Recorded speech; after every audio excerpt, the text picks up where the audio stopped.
국토부 장관이 바뀔 것으로 예상되는 상황이죠.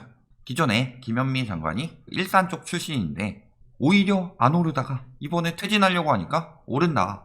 말도 안 되는 이야기들 하고 있어서 그 지역을 다뤄보도록 하겠습니다. 질주하는 일산 아파트 값, 김현미를 믿어서 질주한다. 김현미 5억 효과로 불붙었다. 자꾸 이거 물고 늘어지죠. 빠르게 회복 중. 한 달 새 2억 급등. 3억 원대의 일산 아파트 1억 5천 올랐고. 퇴진 임박? 우연일까? 반토막 일산 아파트 값 14년 만에 복구. 퇴진하니까 오른다. 말도 안 되는 프레임 잡고 있죠. 되게 웃긴 게 정부에서 집값 띄웠다면서요. 그러면은 일산 출신이고 일산에 자가가 있는데 거기부터 띄우지 않겠어요? 부동산으로 장사 좀 해먹으려면. 그런데 퇴진하니까 뜬대요. 맨날 그런 식으로 얘기해놓고 집값이 뜨는 이유는 고위공직자들이 다주택을 안 팔고 있기 때문에 뜬대요. 그러니까 본인들이 하는 말이 얼마나 말도 안 되는 것을 끼워 맞추기 식으로 이야기하고 있느냐, 이런 게 드러나고 있는 거죠. 일산이 뜨는 이유는 대곡 소사선 들어오고 인천 지하철 연장되고 이런 것들로 인해서 뜬다. 혹은 뭐 기타 GTX 노선도 있었고 인천 1호선 연장도 있었고 김포 도시철도, 한강선, 서울 지하철 3호선, 파주 연장 이런 것들로 뜬다. 이런 식으로 교통호재로 뜬다고 하죠. 하지만 늘 그랬듯 미뤄지고 있죠. 본인들 말에 따르면 집값이 떨어져야 되죠. 저것 때문에 오른다고 했으니까. 그러면 늦춰지면 떨어져야 되는데 늦춰지면 다시 재개, 개통 임박, 그때 또 뜬다. 내년 7월 개통 예정이니까 개통 임박으로 한번 띄웠다고 해놓고서 이제 미뤄지면은 그때 또 개통 임박으로 또 근처쯤 가서 한 번 더 띄우겠죠. 항상 이런 식으로 말도 안 되는 논리로 선반영을 시킨다. 거품을 만들어내고 있다는 거죠. 거품이 끼던 시기에는 뭐든 다 핑계가 돼서 개통 임박해서 띄우고 연기하고 개통 임박해서 또 띄우고 이런 식으로 차라리 빨리 개통되는 것보다 이 호재를 가지고 부추긴다. 그러면서 심리 만들어서 가격을 띄우는 거죠. 그게 거품이 가득 끼는 부동산 시장에 늘 있던 일이죠. 매매가격지수, 전세가격지수 보면은 조금 뜨려고 하다가 617 걸려서 막혔는데 최근에 김현미 장관 때문에 퇴진 임박해서 뜬 게 아니라 그 전부터 이미 뜨고 있었다. 전세도 보면 언제부터 띄었어요? 617 이후부터 떴죠. 항상 모든 지역이 다 똑같죠. 617 이후부터 떴죠. 임대차 3법 때문이 아니라 뜨니까 임대차 3법을 한 거죠. 그리고 그 뒤로 계속 임대차 3법 때문에 뜬다 하고 유도하니까 10월쯤에 더 뜬다. 이게 전반적인 수도권 상황이죠. 예전부터 일산 같은 경우는 실수요가 많기 때문에 전세가를 띄워서 갭투기로 이용하는 경우 굉장히 많았죠. 그래서 예전에 컨설팅 업체에다가 크게 당한 적이 있었는데 사람들이 그때 당하고 끝이었어야 되는데 최근에 코로나 터지면서 금리 낮추니까 이 금리 낮춘 걸 이용해서 전세자금 대출을 잔뜩 받도록 만들어서 전세가를 띄우는 거죠. 그러니까 갭투기하기 용이해졌다. 하지만 문제는 그 금리를 이용해서 올릴 수 있을 만큼 끌어올려서 세입자들도 힘들어졌고 세입자들이 거기서 금리에 민감하게 반응이 되면서 최근 시중금리 오르는 것이 전세시장에 타격을 입히면서 갭투기들도 위험해질 것이다. 늘 이렇게 되는 거죠. 매매거래량 고양 일부 지역 해지하고 나서 뛰었었는데 쭉 6월까지 띄우다가 617 나오고 나서 거래량이 급감했다. 임대차법 때문에 전세가가 뜬다 유도해서 언제부터 떴어요? 10월부터죠. 전세가 띄워놓고 갭투기 유도하고 있는 거다. 동구든 서구든 마찬가지죠. 반면 전세 거래량은 어때요? 줄어들고 있죠. 물론 다 짓게 안 됐다 라고 볼 수도 있겠지만 줄어드는 이유는 뭐예요? 당연히 재계약이죠. 그러니까 사실상 임대차법이 3법이 제대로 들어갔었어야 전세가가 뜨지 않고 안정됐다는 것들이 지표로 나타나면서 심리를 잡을 수가 있었는데 재계약부는 안 나오잖아요. 지표상으로. 신규 계약만 체크를 하게 되죠. 그러니까 맨날 전세대란이 말도 안 되는 이야기를 하고 있다. 근데 실질적으로 재계약하는 사람들이 굉장히 많다는 거죠.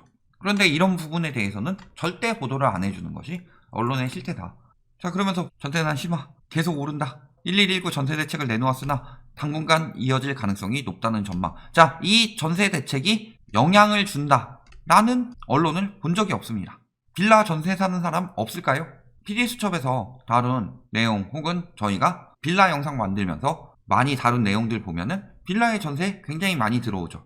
그리고 그를 이용한 바지 사장이 난리를 치고 있다. 즉 빌라에는 전세 수요가 충분히 많다는 뜻이죠. 왜 빌라에 전세 수요가 많을까요? 당연히 중요한 거는 여력이죠. 지금 30대들이 무슨 돈이 있어요. 한 세후로 월 300 받아도 연봉 3,600이죠. 진짜 쓸 거 쓰고 다 모아서 연 2천만 모아도 5년 모으면 1억이에요. 10년 모으면 2억이죠. 2억 가지고 어디 전세 들어갈 수 있어요? 어디 아파트? 서울에서. 그러니까 아파트 값이 너무 비싸니까 일단 빌라에서 들어가서 돈을 모으려고 하는 거죠. 그런데 문제는 뭐예요? 빌라가 굉장히 위험하더라. 그러니까 지금 여론이 빌라 안 들어가고 빚내서 아파트 들어가게 되는 거죠. 울며 겨자 먹기로. 왜? 빌라에서는 돈 떼일 걱정이 많으니까. 한번 들어갔다가 못 빠져나오니까. 그렇다면 그 빌라를 국가에서 공급해주면 어떨까요? 떼일 일은 없죠. 나가려고 할 때 제때 환급이 되겠죠. 전세금이. 그러니까 들어갈 수 있죠. 분명히 빌라 갭 투기를 그렇게 유도하고 있으며 최근에 아파트 규제가 강해서 빌라 갭 투기를 하는 것이 좋겠다라고 유튜버나 뭐 강사들, 컨설팅 업체들, 컨들 막 모여가지고 빌라 팔이 하고 있는데 정부에서 빌라로 임대를 내놓게 되면 그 시장이 위협받게 되죠. 그러니까 이 악물고 반대하고 아파트를 해라, 빌라 하지 말고 이런 여론을 만들어내는 거죠.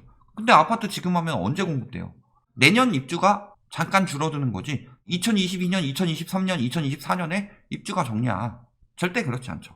근데 왜 지금 아파트를 지으라고 그래요? 말도 안 되는 소리죠. 재건축 재개발 풀라는 건 더 말도 안 되는 소리고 전세값 오르면서 갭투기들 다시 뜨고 있다. 그 중에서 많이 들어가는 데가 일산 동구와 서구다. 일산 같은 경우는 인프라는 잘 만들어져 있습니다. 일산이 뜨면 안 된다가 아니라 지금은 다른 지역들도 굉장히 위험하고 갭투기 할 때 아닌데 일산 같은 경우는 그나마 실수요가 많아서 거품 낀 상태로 버틴 거죠. 그런데 다른 데에 비해서 안 올랐다고 일산이 무슨 거품이냐, 일산은 맨날 저평가다라고 하는데 일산이 저평가가 아니라 다른 데가 굉장히 고평가를 받고 있는 거다 지금. 자, 그러면서 심지어는 마이너스 갭투기 나왔습니다. 매매가 2억 500인데 전세가 2억 1500. 문제는 2억 500을 한참 전에 계약을 하고 그 다음에 전세가가 2억 1500이 최근에 막 전세가 떠가지고 계약이 됐다든가 혹은 집값이 떨어져서 이렇게 나온 게 아니라 2억 1500에 전세 계약을 체결했는데 열흘 전에 2억 500만 원으로 계약을 했다는 거예요. 부동산이 속였다는 거죠. 열흘 전에 2억 500으로 계약을 했는데 2억 1500으로 전세를 체결시켰어요. 자, 근데 이게 매매 가격, 직접 매매 가격을 알고 깜짝 놀랐다. 본인의 전세값보다 쌌기 때문이다. 이거 무슨 소리예요? 예전에 익산 원룸 사기 때도 그랬고 그리고 2억 500에 계약되었었다는 사실을 알려줬으면 계약했겠어요? 전세 저 가격에? 완전히 깡통 전세인데 누가 봐도 중개사가 의무를 지키지 않은 거죠. 저분은 만약에 저희 방송 보신다면은 중개사에게 손해배상 청구시켜야 되겠죠. 법적으로 신고하셔야 됩니다. 저 중개사는 일 못하게. 이런 여론들을 힘입어서 갭투기 늘어나면서 10월부터라고 그랬죠. 그러니까 한국부동산원에서 10월, 11월 거래량은 11월에 집계가 되죠. 신고일 30일이니까 신고일 기준이니까. 그래서 이러다가 11월에 튄다. 그러니까 맞아떨어지죠. 사실상 6.17부터 전세가 띄우기 시작했고 정부에서 전세가 띄우는 걸 막기 위해서 임대차 2법을 시행했는데 이걸 이용해서 전세가를 더 띄우기 시작했고 언론에서 계속 때리니까 10월부터 진짜 전세가가 오르기 시작했다. 그리고 그걸 이용해서 갭투기 하기 시작했고 실질적으로 갭투기 하기 시작했다는 건 갭투기꾼들이 팔고 있다는 뜻이죠. 그리고 지방에 들어간 갭투기꾼들은 법인이 많았다. 혹은 말소되는 임대사업자가 많고 신탁이 많았다. 즉 다주택, 법인, 신탁, 임대사업자 말소 매물들을 지금 갭투기 하라고 유도해서 초보 갭투기꾼들한테 떠넘기고 있는 거다. 특히 갭투기 시장이 가장 활성화된 곳 중에 하나인 일산에서 그런 것들이 나오고 있더라. 근데 뭐 저평가는 무슨 저평가예요.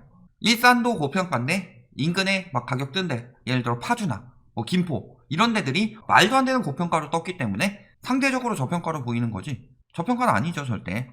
그러면서 또 뭐가 겹쳤어요? 최근에 공시가 1억 이하 갭투기 이거 많이 얘기 나오죠. 왜? 공시가 1억 이하는 취득세가 1.1%만 적용된다. 2주택이든 3주택이든. 그러니까 다주택 투기꾼들이 여기에 몰린다는 거죠. 정부에서 이거를 왜 안 막고 있는지 모르겠어요. 오히려 저렴한 주택일수록 서민들의 주거생활에 연결이 되기 때문에 저런 것들을 다주택 투기꾼들이 못 가져가게 막으려면은 취득세를 8%, 12% 그대로 적용시켜줘야 되는데 왜 다주택임에도 불구하고 저가기 때문에 안 하느냐. 그래서 이 중에서도 일산 탄현동 구형아파트 투기꾼들이 몰렸더라. 10월에 띄워서 11월에 거래량 확 몰렸죠. 그러면서 전세가 띄우고 매매가 같이 띄우는 것들이 보인다. 플러스 여기는 공시가격 1억 이하니까 매매가 1억대 중반 정도면은 공시가격은 당연히 1억보다 안 나올 가능성이 높죠. 그러니까 이걸 가지고 다주택 투기꾼들이 쏟아져 들어간 거다. 그 외적으로도 보면 어때요? 다 전세가 먼저 띄우기 시작하고 매매가가 조금 있다 따라가는 느낌이죠. 여기 같은 경우는 동시에 띄웠죠? 여기도 띄우고 매매가가 조금 있다 따라가는 느낌이다. 한 달쯤 뒤에. 즉 전세가 띄워가지고 임대차법 때문에 전세 뜬다는 말도 안 되는 여론을 만들어서 그 다음에 매매가 띄우고 있는 거죠. 그런데 실질적으로 일부 단지들은 12월이 되면서 전세가가 떨어지고 있습니다. 무리하게 올렸다는 거죠. 근데 계속 오를 것처럼 생각하고 갭투기는 뭐예요? 요 갭을 이용해서 전세가 더 올리고 매매가 더 올려야 황금성이 나오는 건데 전세가가 떨어졌고 전세가가 떨어졌어요. 지금 올릴 만큼 여력이 되는 대로 올렸다는 거죠. 그러니까 막판에 갭투기로 산 사람들은 문제가 큰 거죠. 근데 이 가격에 사고 있는 거죠. 2억대인데 갑자기 3억 5천 거래가 나왔어요. 요거는 굉장히 불법이 끼어 있거나 혹은 자전거래, 업계약 등 여러 가지가 섞여 있을 수 있는 거래니까 확실히 조사해 봐야 되죠. 요것도 보세요. 지금 최근 1개월 평균이 3억 5천이래요. 3억 5천이랑 2억 3,800 거래되었고 그 전에 2억 중반대로 거래되고 있었는데 2억 3,800을 없애버리고 3억 5천을 내고 있어요. 평균은.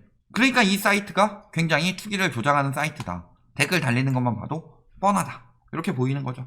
갭 슬슬 늘어나고 있지만 전세가랑 매매가 같이 띄우고 있는 거죠. 전세가 팍 띄우고 매매가 다음 달부터 따라서 띄고 있다. 이런 것들이 눈에 보이는 거죠. 결론. 일산 호재 때문에 뜬다? 아니죠. 전세가 올리고 이걸 통해서 갭투기 유도하고 있는 거죠. 하지만 요게 뜬 이유는 사실상 여론 조작이죠. 임대차 입법에 대해서 효과 보고 안정되었다. 그리고 이게 제대로 자리 잡았을 때 길게 된다. 전세가 안정이 된다. 이런 여론 만들어내는데 메인에서 띄워주지도 않죠. 사이트 중에 뭐 넥스트라든가 혹은 네벌 이런 데서 절대 안 띄워주죠. 과거 89년에 1년에서 2년으로 늘리면서 전세가 폭등했다. 이런 이야기 하는데 사실상 시행되고 나서 1년 정도만 그랬을 뿐 그 뒤에 오히려 훨씬 더 안정된 전세 시장을 가졌다. 이런 이야기 안 나오죠. 재계약하는 사람들 안정되었다. 이런 이야기 내주지도 않고 신규 집 구해야 되는데 죽겠어요. 전세 수요가 많기 때문이다 라고 하면서 전세 수요가 많은 거는 재계약 효과 받는 집, 임대사업자 집 같은 경우를 사람들이 줄 서서 하고 있으니까 전세 수요가 이렇게 많은데 특수 상황 들고 와서 전세가 뜨는 것을 당연하게 여론을 만들고 있다 라는 거였죠. 그런데 전세가 상승의 가장 큰 문제는 뭐였어요?